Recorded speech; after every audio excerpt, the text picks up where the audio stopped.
हमारे सबके परम पूज्य महाराज साहब तथा महारानी साहब, इन्होंने अपनी दृष्टि आत्म साक्षात्कार की ओर लगाई है।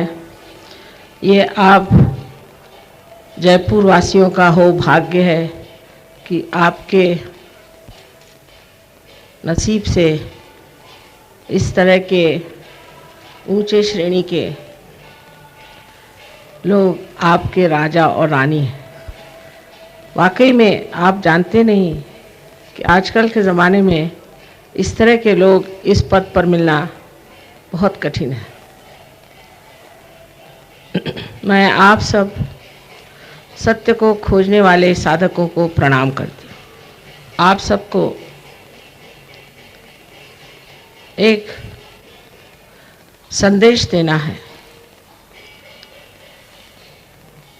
कि सत्य जो है वो अपनी जगह जैसा है वैसा अनंत से बैठा हुआ, और सत्य क्या है इसे हमें जान लेना चाहिए। एक तो बात यह है कि हमारे बारे में सत्य यह है कि हम सब आत्मा स्वरूप है। ये शरीर, बुद्धि, संस्कार, अहंकार आदि सबसे परे हम आत्मा स्वरूप है। और दूसरा सत्य यह है कि ये सारे सृष्टि की चालना, इसका सारा जीवित कार्य तथा संसार की उत्क्रांति, ये सारा ही कार्य करने वाली जो शक्ति है वो परमपिता परमात्मा की इच्छा शक्ति है, जो चारों तरफ छाई हुई है, सूक्ष्म रूप से अपने कार्य को करती रहती है और जिसको हम लोग अनुभव नहीं कर सकते। ये शक्ति सोचती है, विचारती है, पूरा कार्यक्रम बनाती है और व्यवस्थित रूप से सारे संसार को चला रही है। लेकिन हम लोग अपने अज्ञान में अभी तक इसे अनुभव में नहीं ला सके।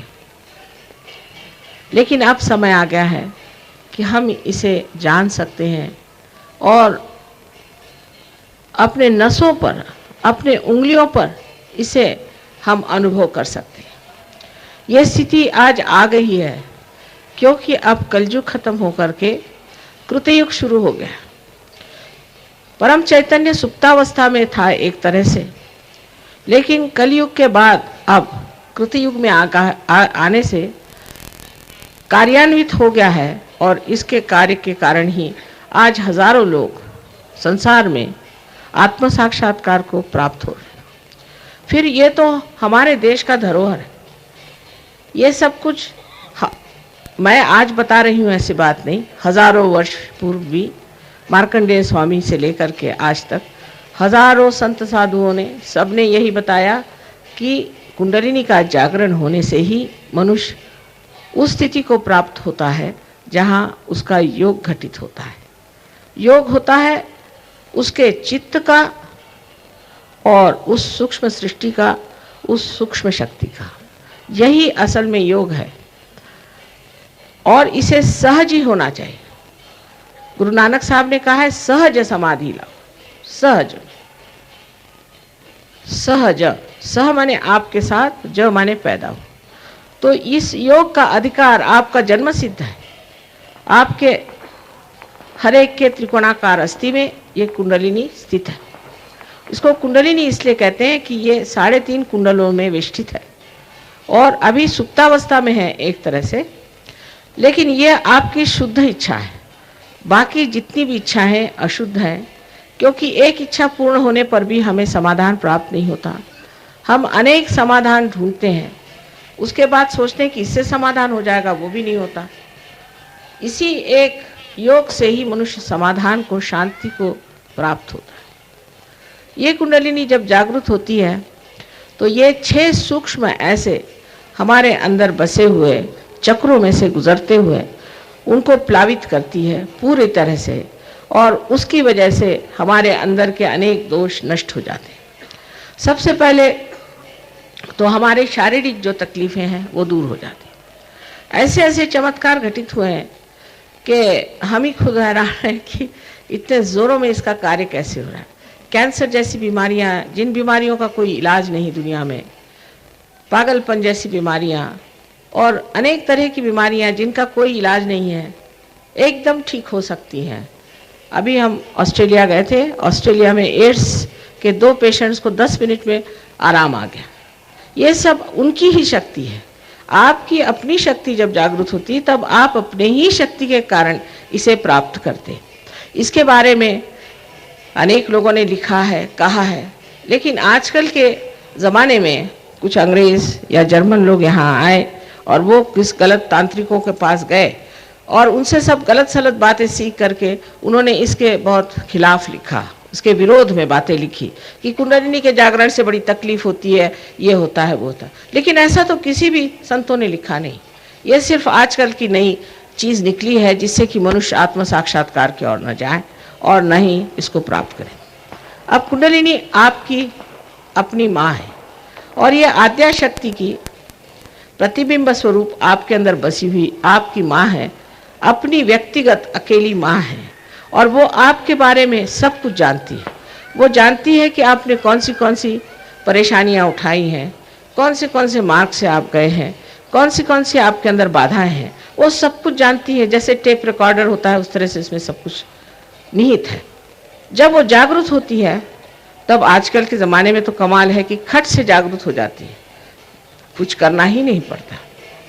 लेकिन दूसरे इसका लाभ ये है कि मनुष्य शांति को प्राप्त होता है। जो अपने अंदर शांति है, जो शांति का सागर है, उसमें डूबने लग जाता है, वो शांति को प्राप्त हो जाता है।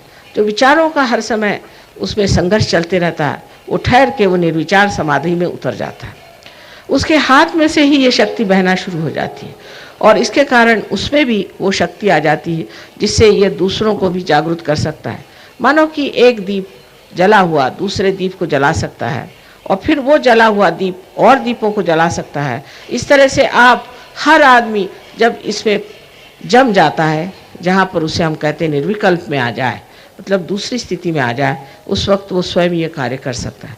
और इसीलिए ये कार्य शुरू हुआ बिल्कुल एक ही स्त्री की तरफ से। मैंने एक ही स्त्री पर पहले कार्य किया था। धीरे धीरे बढ़ते बढ़ते आज इतना प्रगल्भ हो गया, इतना बढ़ गया है कि मुझे स्वयं आश्चर्य होता है कि रशिया जैसे देशों में हज़ारों लोग पार हो गए और इतने गहरे बैठ गए हैं। उनको तो परमात्मा का नाम भी लेना मना था, उसी धर्म की बात करना भी मना था। गणेश जी का उनको ग भी नहीं मालूम था, आज वो गणेश की स्तुति गा रहे हैं।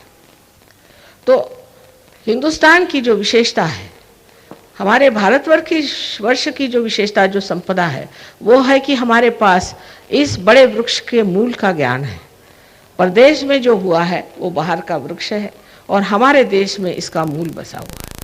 अगर हम इस मूल की खोज पूरी तरह से प्रदेश में नहीं पहुंचाएंगे तो ये जो हमको बढ़ा हुआ प्रगतिशील बाहर का पाश्चिमात्य देश दिखाई देते हैं, ये सारे के सारे डामाडोल स्थिति में है और इनका नाश अवश्य हो जाएगा। इसलिए हमारे ऊपर बड़ी भारी जिम्मेदारी है कि हम हिंदुस्तानी इसे प्राप्त करें, इस आत्म साक्षात्कार को प्राप्त करके और सबके प्रति सहानुभूति रखते हुए सारे संसार के इंसान को मदद करें और उनका उत्थापन करें। कुंडलिनी जिन 6 चक्रों में से गुजरती है वो सब बड़े महत्वपूर्ण हैं और उनकी महत्ता ऐसी है कि जो पहला चक्र है, उस चक्र में मनुष्य जब बहुत सोचता है, विचारता है, काम करता है, तो उस वक्त इस चक्र में जो शक्ति उसे इस्तेमाल करता है और उसको इस्तेमाल करते वक्त वो ये नहीं देखता है कि उसमें संतुलन नहीं है। जब बहुत ज़्यादा विचारने लग जाता है तो पेट का जो मेद है वो बदल करके और अपने सर मस्तिष्क के लिए, ब्रेन के लिए ग्रे सेल्स बनाने लग जाता है। जब ये कार्य वो एक ही कार्य करने लग जाता है तो बाकी का जो कार्य उसका है, माने उसका लीवर है, उसकी प्लीहा है और उसकी किडनीज है, इन सब पे असर कर जाता है और उस एक तरफ के कार्य की वजह से जो दूसरे कार्य हैं वो बिल्कुल ही बेकार हो जाते हैं और इसलिए आपको अनेक बीमारी हो जाती हैं, जिनमें से एक तो लीवर की बीमारी हो जाएगी। लीवर की बीमारी तो बहुत ही ख़राब है। जिसको लीवर की बीमारी हो जाती है उसके अंदर इतनी गर्मी आ जाती है कि उसको अस्थमा हो सकता है, उसको हर समय ज़ुकाम रहेगा, उसको ठंड लगेगी, उसको पचन नहीं होगा, उसकी तबीयत ठीक नहीं रहेगी, वो क्रोधी हो जाएगा। सब्सक्राइब कीजिए कुंडलनी जागरण को और प्रेस कीजिए बेल आइकन को, जिससे कि आपको मिल सके हमारी लेटेस्ट वीडियो सबसे पहले।